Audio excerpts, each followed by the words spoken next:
Makin apa nih? Enggak, ini masih dalam Oh, rohani dan kirain getting high nih. belum. Pertanyaannya, Bagaimana sebuah penyembahan sebuah penyembahan disebut layak disebut layak di hadapan Tuhan dan berkenan di hadapan hatinya. Tuhan dan berkenan di hati Tuhan? Simple sih ya, kalau misalnya saya bilang as a human gitu kan. Kita ini kan beyond human ya. Tapi kalau misalnya kita bicara soal kemanusiaan gitu ya, kita secara manusia nggak ada orang yang layak di hadapan Tuhan. Nggak ada. Di Burut kemarin khotbah sangat bagus saya dengerin. Pada waktu orang sudah ditebus oleh Yesus, memang dia tidak jadi budak dunia lagi. Sudah tidak menjadi hamba dosa lagi, tapi menjadi hamba Kristus. Artinya kalau jadi hamba Kristus kita ini udah nggak punya hak. Nah, kalau nggak punya hak kita ini nggak layak sebenarnya. Jadi sebenarnya kalau misalnya kita bilang bagaimana sih Kak supaya kita tahu penyembahan kita layak? Nggak ada yang layak men. Kita ini dilayakkan. Firman Tuhan mengatakan bahwa even kebaikan kita itu seperti kain lara. Kain kotor. Kain lara tuh apa? Ada yang tahu nggak? Ini penontonnya udah dewasa semua ya. Kain lara atau kain kotor itu yang ditulis di Alkitab itu adalah pada zaman dulu kalau misalnya perempuan itu sedang haid, itu pakainya kain lara. Kain kotor tuh kayak gitu. Kebaikan kita gitu. Jadi kalau misalnya bertanya bagaimana supaya kita tahu ini penyembahan kita ini layak di hadapan Tuhan. Kalau saya secara pribadi saya nggak pernah layak, tapi saya dilayakkan. Kita dilayakkan. Dan bagaimana supaya penyembahan kita ini berkenan di hadapan Tuhan. Roma 12 ayat yang pertama dibilang kayak gini, Rasul Paulus bilang kayak gini. Karena itu saudara-saudaraku demi kemurahan Allah aku menasihatkan kamu supaya kamu mempersembahkan tubuhmu sebagai persembahan yang hidup, yang kudus dan yang berkenan kepada Allah. Itu adalah ibadahmu yang sejati. Kalau mau berkenan, pertama deh tubuhmu kita dulu deh. Tubuh kita ini. Sudahkah tubuh kita ini kita persembahkan kepada Tuhan? Atau kita ini masih menjadi tuan untuk tubuh kita? Ini baru ngomongin tubuh. Gitu. Atau kita ini masih jadi bos atas tubuh kita sendiri. Malas bangun pagi. Kalau Tuhan ingetin bangun, urapin rumah. Jam 2 pagi. Apa yang akan kita lakukan? Kalau Tuhan berkata pada waktu kita lagi asik-asik nonton TV. Masuk ke kamar berdoa. Apa yang kita lakukan? Kita lagi nonton online nih. Ibadah online. Ibadah online. Pemimpin pujiannya mari sama-sama bangkit berdiri. Apakah kita di kasur kita bangkit berdiri? Nah, itu hal-hal sederhana misalnya gitu. Kita ini udah apakah kan tadi kan di Roma 12 ayat yang pertama dikatakan mempersembahkan tubuhmu sebagai persembahan yang hidup, yang kudus dan yang berkenan. Nah, kalau misalnya kita masih belum bisa menyerahkan tubuh kita ini kepada Tuhan, kita masih belum bisa sebenarnya untuk memberikan persembahan yang berkenan. Terus gimana dong Kak caranya supaya persembahan kita ini berkenan? Anak domba, darah domba Allah. Darah Yesus. Darah pendamaian yang melayakkan setiap kita untuk kita ini bisa masuk dan kita bisa menyembah Tuhan. Pendamaian di mana? Pendamaian di atas kayu salib 2000 tahun yang lalu, even more. 2020 tahun yang lalu. Gitu loh. Yang dikatakan bahwa tabir bait suci itu terbelah dua dari atas ke bawah. Sehingga siapapun yang percaya kepada Yesus, mereka bisa masuk. Coba kebanyakan kita enggan kok. Gitu. Jadi kalau misalnya nanya gimana Kak caranya supaya layak, kita nggak ada yang layak. Nggak ada yang layak. Kita ini orang-orang yang dilayakkan. Yang diperkenankan. Contohnya seperti ini deh. Saya punya salah satu anak murid drum. Ini orang saya sebenarnya sebel banget sama ini orang. Gitu loh. Saya kalau bisa saya jauh-jauh deh sama nih anak. Tapi tiba-tiba seiring dengan waktu yang ada orang-orang ayolah muridkan dia lah. Ayo teman-teman yang lain ayolah muridkan dia lah. Sehingga saya perlahan-lahan membuka hati untuk saya memuridkan dia. Apakah orang ini berubah? Nggak berubah banyak kalau menurut saya. Tapi waktu saya membuka hati buat dia, itu seperti saya memberikan perkenanan kepada dia. Itu seperti saya itu melayakkan dia untuk bisa masuk ke dalam hidup saya dan saya dalam tanda petik saya berani untuk in charge walaupun itu cuma sedikit untuk hidupnya dia. Sehingga waktu saya pergi pelayanan kemana-mana saya ingat dia, saya ajakin. Walaupun saya tahu sebenarnya dulu saya tuh aduh mana dia aduh gitu. Tapi ya seperti itu, kasih karunia lah ya jatuhnya ya, anugerah ya, itu semua karena anugerah. Jadi kalau misalnya Anda pengen layak, sadar dulu bahwa kita ini adalah orang-orang yang dilayakkan. Kalau misalnya kita ini gak cukup punya kerendahan hati dan kita gak sadar kalau kita orang yang dilayakkan, kita gak akan pernah layak bro. Gak akan pernah sih, kita gak akan pernah layak gitu. Dan anak domba yang melayakkan setiap kita. Gitu sih kalau menurut saya secara pribadi. Jawaban seorang Rolis Firman. Ahai. How to be? Great leader. How to be a Bagaimana caranya biar kita jadi seorang pemimpin yang besar, pemimpin yang ajaib. Mungkin itu maksudnya great itu kompleks ya, maksudnya sempurna ya. Pemimpin yang baik, pemimpin yang besar, pemimpin yang bisa mengerti anak buah. pintar, bijak gitu kan. Yang bisa mengambil how to be a great leader. Pemimpin yang diidam-idamkan semua orang gitu kan. Tapi kalau misalnya, ini agak melenceng dikit. Kalau misalnya teman-teman pengen berharap ada pemimpin yang kau idam-idamkan dalam hidupmu, saya mau berkata sama kalian, kuburlah impianmu itu dalam-dalam. Beneran. Karena, nggak tahu ya, ini saya secara pribadi, pendapat saya boleh kan. Selama saya menjalani kehidupan ini, saya nggak pernah menemukan seorang pemimpin yang sesuai dengan hati saya. Dulu saya berkata kayak gini, waduh pemimpin kok begini sih, sampai saya akhirnya sadar betul. Waktu itu seorang teman, Pak Leo, Pastor Leo, pernah ngomong sama saya.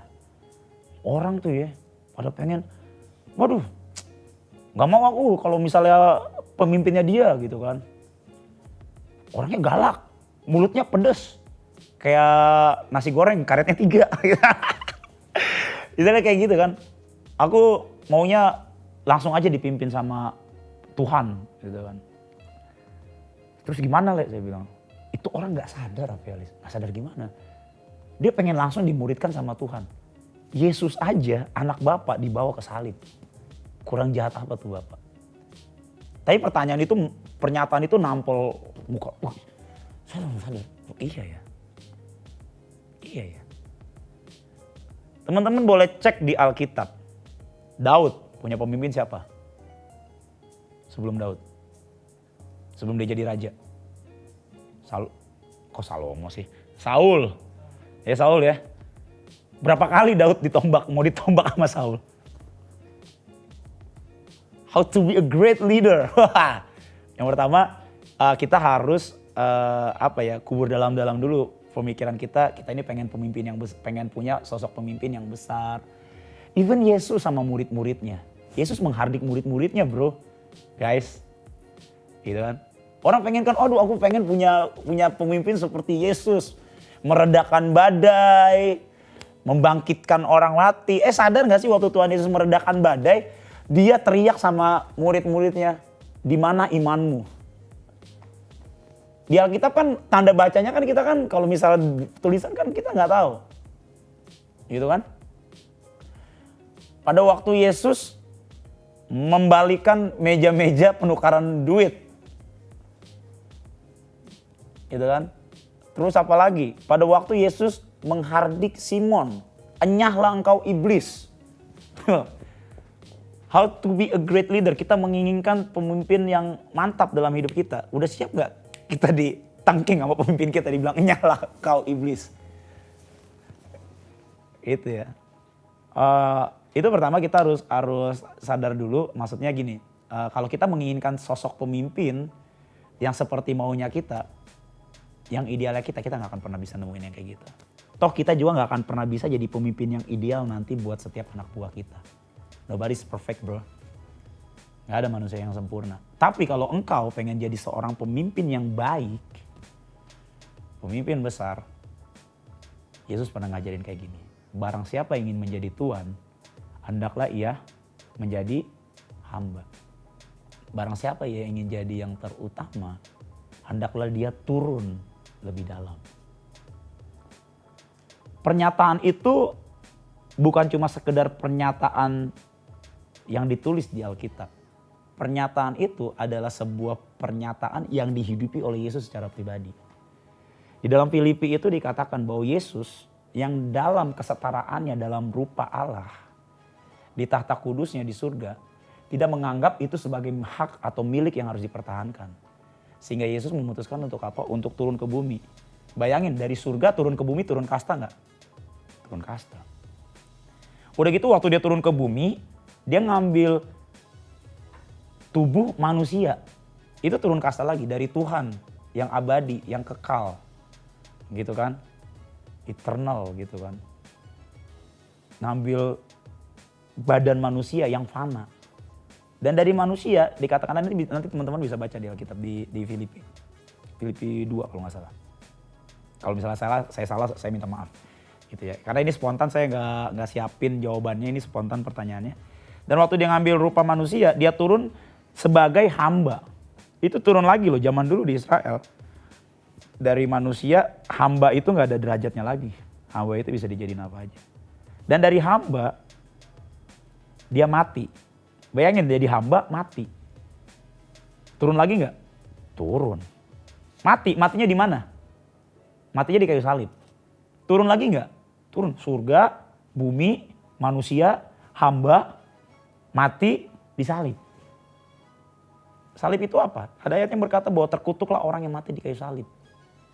Itu orang yang makanya itu, ini nggak tahu ya. Ini salah satu mungkin ya. Ini tafsiran saya bisa jadi salah. Itu salah satu kenapa Bapak itu mungkin ada yang keluar ayatnya yang Eli Eli lama sabachthani. Mungkin, saya nggak tahu. Karena Bapak itu nggak tahan ngelihat Yesus itu menampung setiap dosa. Jadi kalau misalnya engkau ingin jadi great leader, kamu harus berani untuk turun lebih dalam. Gitu. Jadi kalau misalnya kita pengen naik ke atas, jalan satu-satunya untuk naik ke atas adalah turun ke bawah. Bukan naik lift bro. Gak ada itu. Bukan naik lift, bukan naik elevator, bukan naik tangga, turun ke bawah. Jalan satu-satunya. Barang siapa hendak jadi tuan, hendaklah dia jadi hamba terlebih dahulu. Semua tokoh-tokoh di Alkitab, siapapun itu, mereka selalu ngalamin yang namanya jalan penghambaan. Boleh baca di Alkitab. Gitu. Jadi kita benar-benar harus from character to charisma. Kalau pengen jadi pemimpin yang besar ya, ini mungkin yang lebih global ya. Jangan from charisma to karakter. Banyak orang itu pengen karismanya. Banyak orang itu pengen nyuruh-nyuruhnya. Tapi tanpa ditopang dengan karakter yang kuat, kamu gak akan pernah bisa jadi bangunan yang tinggi dan kokoh, gak akan bisa. Firman-Nya mengatakan ada dua golongan orang. Orang yang pertama menggali dalam-dalam dan nanam pondasi, bangun rumah di atasnya. Badai datang dia tetap kokoh. Orang yang kedua nggak digali, bangun rumah di atas pasir. Hujan datang, ambles rumahnya. Jadi kalau misalnya pengen jadi pemimpin yang besar, pemimpin yang baik, engkau harus gali dulu akarmu dalam-dalam, pondasimu, tanam lebih dalam, jadi hamba, turun ke bawah. Nanti lihat betapa Tuhan akan angkat hidup setiap kita. Itu sih. Istirahat dulu, tarik nafas. Gak apa-apa, lanjut aja.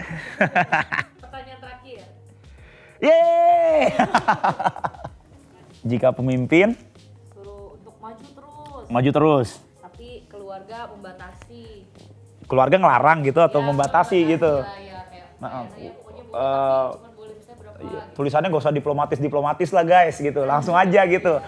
Keluarga membatasi atau melarang gitu kan. Kita harus gimana? Diplomatis banget membatasi. Kalau misalnya pemimpin suruh kita maju terus keluarga kita melarang untuk kita melayani gitu ya. Istilah kata kita ini dilarang untuk melayani Tuhan gitu. Sementara pemimpin nyuruh kita untuk maju terus. Mungkin yang perlu kita sadari, kita harus ngerti konsep dari yang namanya maju terus. Jadi gini loh, ini sebabnya kenapa kita itu penting banget yang namanya punya roh pengertian, roh pengenalan akan Tuhan itu penting banget. Teman-teman minta deh, doa minta sama Tuhan. Karena ada kayak gini loh, orang-orang itu ada yang namanya ekstrim kiri, ekstrim kanan. Ya, saya bukan melarang itu salah, enggak. Tapi begini, ada yang bilang pemimpin itu kadang-kadang kalau pemimpin itu kan anak buahnya banyak ya, nggak cuma satu ya, gitu ya. Jadi dengan anak buah yang banyak, dengan permasalahan yang berbagai macam, dia akan dalam tanda petik, bukan berarti dia nggak peduli sama kamu. Dia kan pemimpin itu akan ada satu titik di mana ngomong sekenanya. Kamu tetap maju ya, walaupun dilarang. Gitu loh. Tapi bukan berarti kita ini jadi orang yang disuruh, waduh pemimpin gue suruh maju. Ya udah gue maju terus tanpa kita ini punya hikmat bagaimana menghadapi keluarga kita dan membiarkan keluarga kita jadi makin marah dan akhirnya itu mempersulit langkah kita untuk kita bisa melayani Tuhan. Kalau menurut saya kita ini harus bijak. Harus bijak dalam artian kayak gini, kita ini harus benar-benar tanya Tuhan, berdoa, apa kata Alkitab tentang hal ini. Misalnya nih, pemimpin kita suruh kita maju terus, tapi kita di rumah dilarang. Yang pertama yang harus kita lakukan adalah kita udah jadi terang belum buat rumah kita. Kita harus mulai cek kondisinya. Karena orang bisa begitu sangat mulia di dalam pelayanan, tapi gak jadi terang dan garam di rumah. Dan seringkali itu yang menyebabkan orang-orang di rumah itu jadi gerah sama kita. Jadi ya, kalau misalnya nih kita di luar gitu kan melayani, wah kita berikan tubuh, roh, jiwa dan raga kita. Sementara kita di rumah males-malesan. Nyuci piring gak mau, nyuci baju gak mau, makan tinggal makan, tidur bangun siang. Tapi di pelayanan kita begitu mulia gitu kan. Begitu luar biasa. Nah ini kan artinya kan ada yang nggak sejalan gitu loh. Nah pertama cek dulu mungkin apakah kita di rumah sudah jadi terang. Apakah kita di rumah benar-benar sudah jadi dampak yang membawa perubahan kepada keluarga kita. Gitu loh. Sehingga saya percaya begini, kalau misalnya keluarga kita di rumah melihat perbuatan baik kita, mereka juga akan diubahkan kok. Itu loh. Firman Tuhan kan jelas ngomong, kita ini adalah terang dan garam. Jadi konsep ini harus kita pegang ya kalau menurut saya ya. Karena banyak kan kasusnya sih seperti itu dari setiap anak-anak yang saya temui, dari setiap murid-murid di bawah saya yang saya temui. Kemarin juga ada satu murid punya masalah, di rumahnya juga punya masalah. Saya tanya sama dia, di rumah kamu bagaimana? Dan dia kalau ngomong sama saya, dia pasti bilang di rumah begini. Pasti orang itu kalau ditanyain banyakan menutup diri dan berkata berusaha untuk membela diri. Tapi begitu saya tanya sama orang tuanya, wah nggak karu-karuan ternyata. Gitu loh. Nah, sudahkah kita ini benar-benar jadi terang di rumah? Sudahkah kita ini jadi garam di rumah? Sudahkah kita ini menjalani fungsi kita di rumah sebagai seorang anak? Kita masih tinggal di rumah orang tua kita, gitu kan? Ya kita kalau di rumah kita jadi anak gitu. Ibu In tuh saya suka banget. Kalau beliau itu udah cerita tentang yang namanya keluarga. Itu mungkin salah satunya yang membuat saya ini salah satu orang yang, ini bukan karena beliau pemimpin saya, tapi saya sangat kagum dengan hamba Tuhan yang satu ini. Karena memang di keluarga juga sangat luar biasa gitu. Pada waktu beliau pulang ke rumah ya beliau jadi istri. Bukan jadi pemimpin besar seperti di tempat ini gitu kan. Pemimpin besar yang menjaga Indonesia, pemimpin besar di Bahtera. Gitu kan, pemimpin besar yang angkat pedang dan berperang di bagian paling depan. Begitu beliau nyampe ke rumah, beliau cerita, beliau pakai daster bikin kopi, begitu suaminya batuk aja beliau udah harus tahu suaminya mau apa. Begitu suaminya bilang jam segini harus ada di rumah, beliau ada di rumah. Kenapa kita dilarang di rumah? Mungkin kita ini tidak menjalani fungsi kita sebagai seorang anak di rumah. Gitu. Kalau misalnya pun ada kasus-kasus yang lain, mungkin yang bisa saya sampaikan kepada setiap teman-teman adalah doakan keluargamu. Saya percaya yang namanya kuasa doa itu pasti akan mengubahkan. Dan jangan jadi orang-orang yang jangan jadi orang-orang yang ekstrim melawan keluarga untuk melayani. Gitu. Kecuali kalau memang Tuhan suruh kamu untuk seperti itu meninggalkan keluarga gitu. Tapi saya rasa masih banyak yang perlu dari diri kita secara pribadi kita benahi terlebih dahulu. Saya percaya Tuhan itu pasti waktu kita berdoa dan kita minta sama Tuhan, Tuhan pasti akan kasih hikmat buat setiap kita. Ya, jadi buat setiap teman-teman, ya gitu sih kalau menurut saya ya. Kita ini harus tahu kita ini udah cukup berfungsi. Enggak. Saya aja kadang-kadang kalau misalnya saya pulang ke rumah gitu ya, saya ini kadang-kadang malu gitu kan. Kalau pulang ke rumah bapak saya udah masakin saya, aduh itu kadang-kadang rasanya malu gitu loh. Aduh ini harusnya gue yang masak nih gitu. Makanya kalau misalnya saya hari Minggu di rumah saya usahain untuk saya yang masak di rumah gitu. Karena kan setiap hari sibuk.